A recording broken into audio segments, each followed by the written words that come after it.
So many fundraising events involve a really long run, right? This one is a leisurely walk through South Shore Park.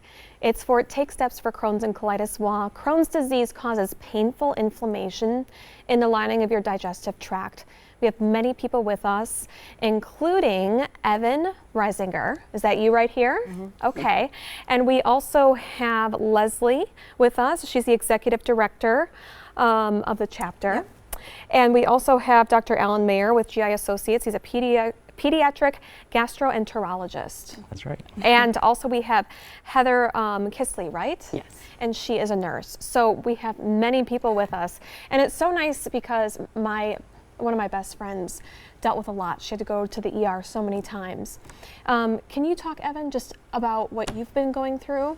Yeah, so... Because you're one of the stars of the walk, right? So the start of 2017, I started to get pain in my stomach area. We thought it was like I was just sick or something. But then over time, it got worse. And how old are you?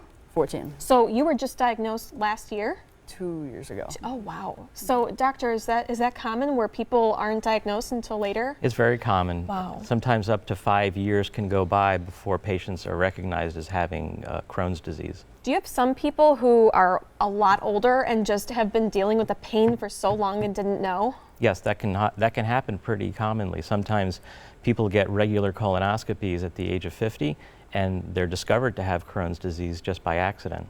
You know, and as a nurse, what is it like to see, teens, not children, right? What grade are you in? Eighth grade? Eighth grade. What is it like to see someone like, a young person like Evan representing this walk and, trying to find a cure? It's amazing. They come in and they're very sick. They're, very, have a lot of abdominal pain. They look very sick, dark circles under their eyes. Right.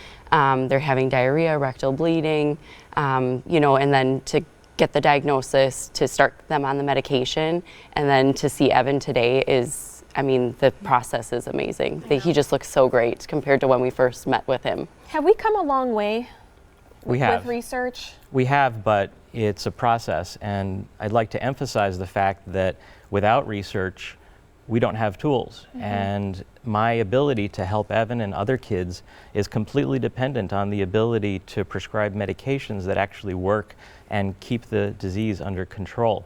So that's why this walk and other fundraising events like this that Evan has spearheaded are so important, because research is ultimately what's going to give us the cures, and it's ultimately going to help the kids who are sick. I've been anchoring Live at Daybreak on the weekend, Leslie, and you guys have always had amazing people who come on talking about the pain they go through. And it's kind of, what's nice about this walk is that it's a silent, people are very private about this, and people are able to come out and talk about something that's very personal that's happening to them. Right, they find support coming together and realizing that they're not alone. So people like Evan come and share their stories, and other 14-year-old kiddos that just maybe got diagnosed realize that there are others like them, because it's not something that we talk about all the time. Right. Are you going to be speaking in front of everybody?